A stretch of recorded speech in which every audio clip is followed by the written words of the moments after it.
प्रिय बच्चों, सदा खुश रहो। मैं हूं सुशीला शर्मा। मेरे इस रीतम अध्ययन चैनल में आपका हार्दिक स्वागत है। बच्चों, मैंने आपके लिए 7वीं कक्षा का संस्कृत विषय का सभी पाठों का हिंदी अनुवाद और प्रश्नों के उत्तर तैयार किए हैं। तो आज हम हल करेंगे प्रश्न उत्तर पाठ 9 अहम अपि विद्यालयम गमिष्यामि के। और इस पाठ का हिंदी अनुवाद इस वीडियो के डिस्क्रिप्शन में दिए हुए लिंक पर जाकर आप देख सकते हैं। तो चलिए शुरू करते हैं प्रश्नोत्तर। पहला प्रश्न है, उच्चारणम कुरुता। नीचे लिखे सभी शब्दों के उच्चारण करने हैं, जैसे अग्रिम दिने, षड्वादने, अष्टवर्ष देशिया, अनुगृह्णातु, भवस दृशानाम, गृह संचालनाय, व्यवस्थाये, महार्घता काले, अद्य वास्यः, करतलवादन सहितम।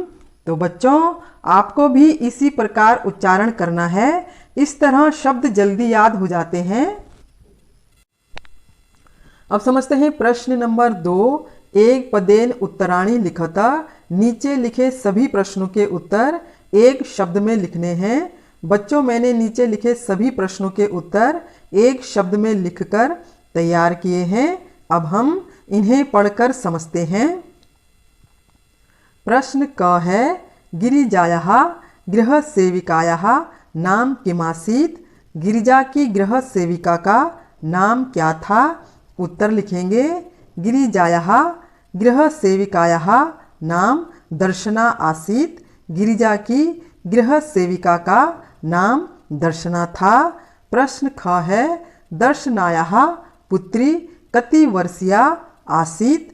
दर्शना की बेटी कितने वर्ष की थी? उत्तर लिखेंगे, दर्शनायाः पुत्री 8 वर्षीया आसीत्। दर्शना की बेटी 8 वर्ष की थी। प्रश्न ग है, अद्यत्वे शिक्षा अस्माकं कीदृशः अधिकारः। आजकल शिक्षा पर हमारा कैसा अधिकार है? उत्तर लिखेंगे, अद्यत्वे शिक्षा अस्माकं मौलिकः अधिकारः। आजकल शिक्षा पर हमारा मौलिक अधिकार है। प्रश्न घ है, दर्शनायाः पुत्री कथम नृत्यति। दर्शना की बेटी किस प्रकार नाचती है? उत्तर लिखेंगे, दर्शनायाः पुत्री करतल वादन सहितम नृत्यति। दर्शना की बेटी तालियां बजाकर नाचती है। तो बच्चों, इस प्रकार यहाँ से देखकर आप अपनी कॉपी में लिख लीजिए।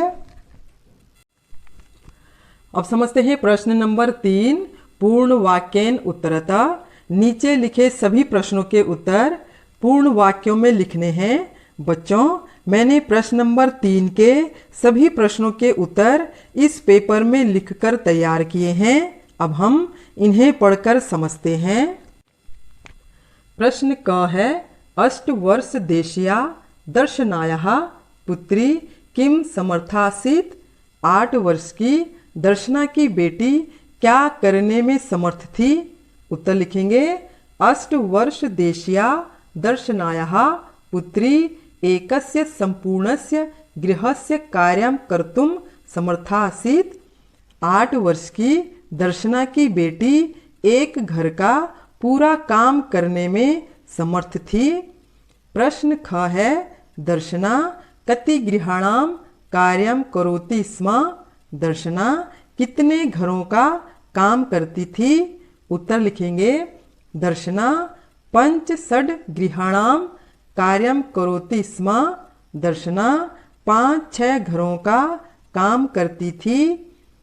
प्रश्न ग है, मालिनी स्वप्रतिवेशिनीं प्रति किम कथयति।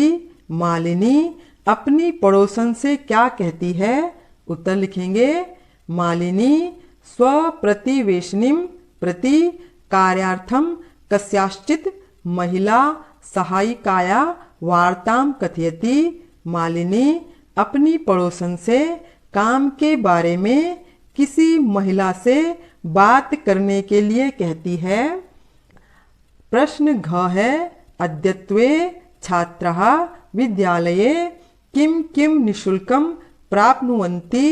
आजकल छात्र विद्यालय में क्या क्या निःशुल्क प्राप्त करते हैं? उत्तर लिखेंगे, अद्यत्वे छात्राः विद्यालये निःशुल्कं गणवेशं पुस्तकानि पुस्तकस्यूतं पादत्राणं मध्याह्न भोजनम छात्रवृत्तिम च प्राप्नुवन्ति। आजकल छात्र विद्यालय में निशुल्क ड्रेस, कपड़े, किताबें, किताबों का बैग, जूते, दोपहर का भोजन और छात्रवृत्ति प्राप्त करते हैं। तो बच्चों, इस प्रकार यहाँ से देखकर आप अपनी कॉपी में लिख लीजिए। अब समझते हैं प्रश्न नंबर 4। रेखांकित पद माधृत्य प्रश्न निर्माणम कुरुता। नीचे लिखे सभी वाक्यों के रेखांकित शब्द के आधार पर प्रश्न का निर्माण करना है। बच्चों, मैंने नीचे लिखे सभी वाक्यों के रेखांकित शब्द के आधार पर प्रश्न लिखकर तैयार किए हैं। अब हम इन्हें पढ़कर समझते हैं। क वाक्य है, मालिनी द्वारमुद् घाटयति। मालिनी दरवाजा खोलती है। प्रश्न बनेगा, का द्वारमुद् घाटयति, कौन दरवाजा खोलती है। ख वाक्य है, शिक्षा सर्वेषां बालानां मौलिकः अधिकारः। शिक्षा सभी बच्चों का मौलिक अधिकार है। प्रश्न बनेगा, शिक्षा केषां मौलिकः अधिकारः। शिक्षा किनका मौलिक अधिकार है। ग वाक्य है, दर्शना आश्चर्येण मालिनीं पश्यति। दर्शना आश्चर्यचकित होकर मालिनी को देखती है। प्रश्न बनेगा, दर्शना आश्चर्येण कां पश्यति। दर्शना आश्चर्यचकित होकर किसको देखती है। घ वाक्य है, दर्शना तस्याः पुत्री च मिलित्वा परिवारस्य भरण पोषणं कुरुतः स्म। दर्शना और उसकी बेटी मिलकर परिवार का भरण पोषण करते थे। प्रश्न बनेगा, दर्शना तस्याः पुत्री च मिलित्वा कस्य भरण पोषणं कुरुतः स्म। दर्शना और उसकी बेटी मिलकर किसका भरण पोषण करते थे।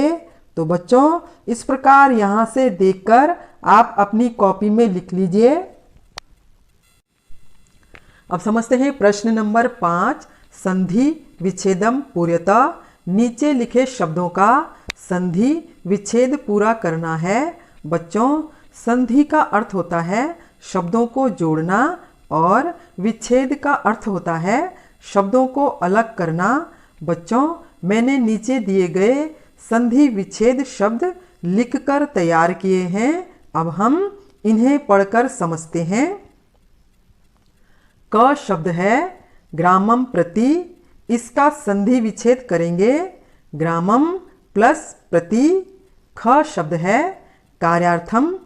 इसका संधि विच्छेद करेंगे कार्य प्लस अर्थम।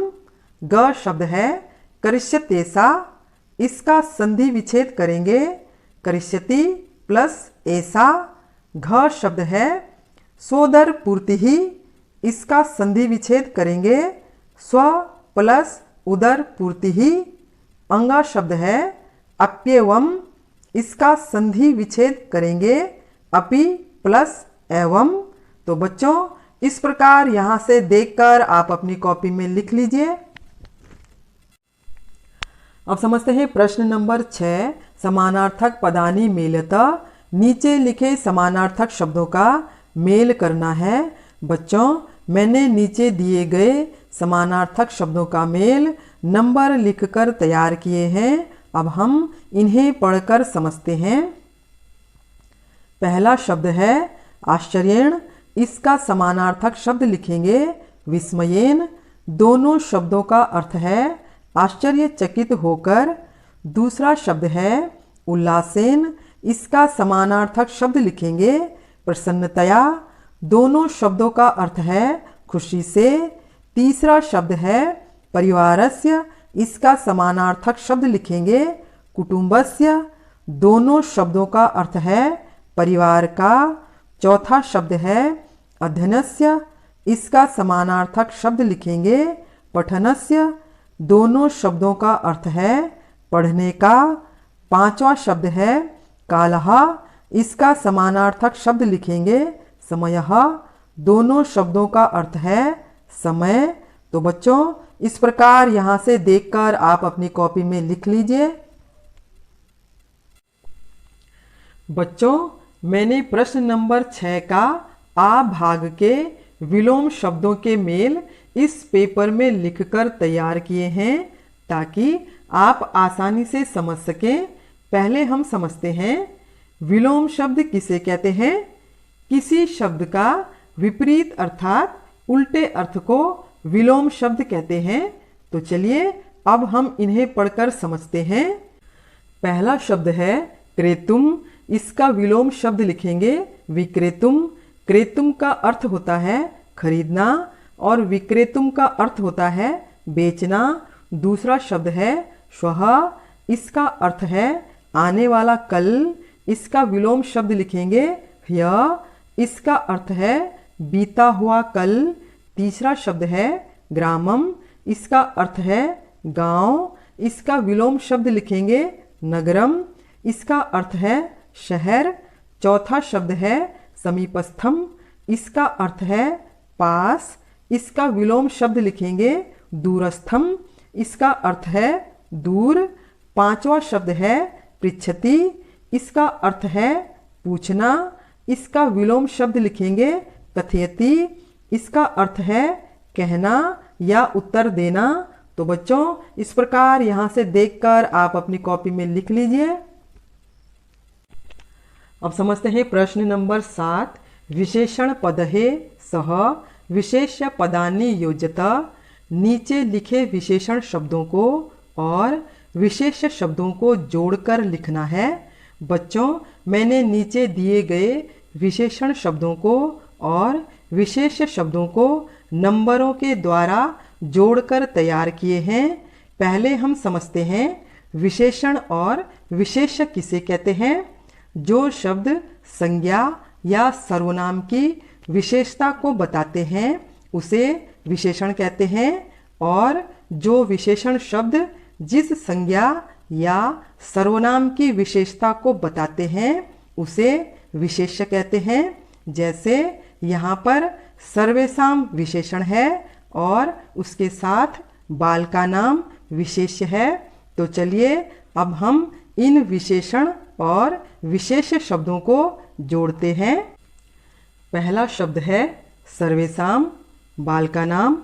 दूसरा शब्द है मौलिकः अधिकारः। तीसरा शब्द है ऐसा अल्पवयस्का। चौथा शब्द है सर्वकार्यम विद्यालयम। पांचवा शब्द है समीपस्थे विद्यालये। छठा शब्द है सर्वासाम बालिका नाम। सातवां शब्द है निःशुल्कम गणवेशम। तो बच्चों इस प्रकार यहाँ से देखकर आप अपनी कॉपी में लिख लीजिए और यहाँ पर हमारे प्रश्नों के उत्तर भी पूरे हो चुके हैं। तो बच्चों अभी हमने पाठ 9 अहम अपि विद्यालयम गमिष्यामि के प्रश्नोत्तर अलग अलग तरीके से हल किए। इस तरीके से पूरा पाठ अच्छे से समझ में आ जाता है और इस प्रकार हमारे दिमाग का अभ्यास होता है, हमारा ज्ञान बढ़ता है, हमारा दिमाग तेज होता है और हम जीवन में आगे बढ़ते हैं। जिस प्रकार हमारे शरीर के लिए व्यायाम जरूरी है उसी प्रकार हमारे दिमाग के लिए अभ्यास जरूरी है। तो बच्चों मुझे भी आप लोगों के साथ पढ़कर अच्छा लगा। तो चलिए फिर मिलते हैं पाठ 10 के प्रश्नोत्तर के साथ। तो मैं उम्मीद करती हूँ कि अब आपको पूरे पाठ के प्रश्नोत्तर अच्छे से समझ में आ गए होंगे। अगर आपको ये वीडियो पसंद आया हो तो लाइक और सब्सक्राइब जरूर करें और अगर कहीं पर कुछ समझ में नहीं आया हो तो कमेंट्स जरूर करें ताकि फिर आपको समझा सकूं। तो अब मैं आपसे विदा लेती हूँ, फिर मिलते हैं अगले वीडियो में। तब तक आप खुश रहिए, मस्त रहिए। धन्यवाद।